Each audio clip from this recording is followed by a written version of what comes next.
What up, YouTube? What up, Facebook, Instagram? You know, it's your boy Josh Brown with iHomes Colorado, coming here to give you guys some more updated information on, you know, what's going on in our industry out here in Colorado, Denver, that is.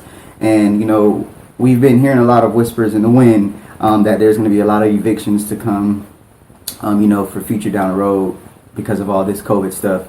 You know, missed mortgage payments, commercial units, and I just kind of want to give you guys some quick facts about, you know, what's going on with the eviction moratorium that just was lifted back in July, and show you guys, you know, what's the difference between, you know, unemployment and eviction filings and how they kind of correlate, if they do and if they don't. The evictions, you know, it was lifted, as we all know, so we all know kind of what's happening. And a lot of people tend to think that changes in the unemployment rate and the eviction filings have a correlation. When actually they do not. They have no correlation. Colorado has about 5.8 million people living here, and we're about 600, and I would say about 27,000 rental units.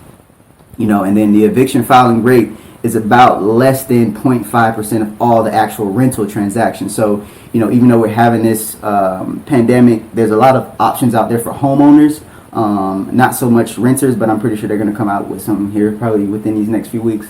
As you guys know, we're getting towards the election. But, you know, in a non-COVID month, there were about 3,000 evictions filed every single month, which is, that's, I would say, normal for our economy. And if you look back at the chart, you know, it's either going to be on this side or this side. Comparing the two, in 2001 and 2019, the rates were actually literally identical. Literally, even during, you know, that 10-year span, there was still only about 38,000 evictions. And when you take that into account, we actually had a 1.2 million population increase. So, you know, with all the added people coming into our state, you know, we've definitely seen a trend there. You know, in between 07 and 08, there were about 50,000 cases. That's 37,000 below the all-time low, which is actually about 36,000. And that happened in actually 2002. So I guess you could say that's when our economy was really the most stable.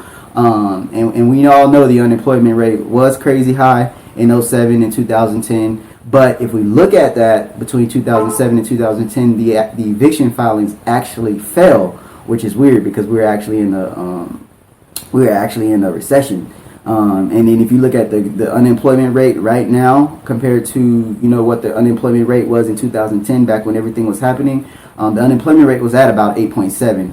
And our unemployment rate here in Colorado is only at a 7.4. So, you know, our economy is driven by a lot of different factors. And if you don't know that, you know, you will miss out here in Colorado. And that's why, you know, it varies state by state, especially in this real estate world. I particularly, you know, focus on Colorado, and that's where I'm getting all my numbers from. So, you know, if you guys have any questions, man, drop a DM below. Like this video, share this video. Make sure y'all go follow my pages, Josh Bruh on 23 on Instagram, and YouTube is By the Block Brown. So, yeah, this is Josh Brown with iHomes Colorado, man. Y'all have a good rest of your day. Over and out.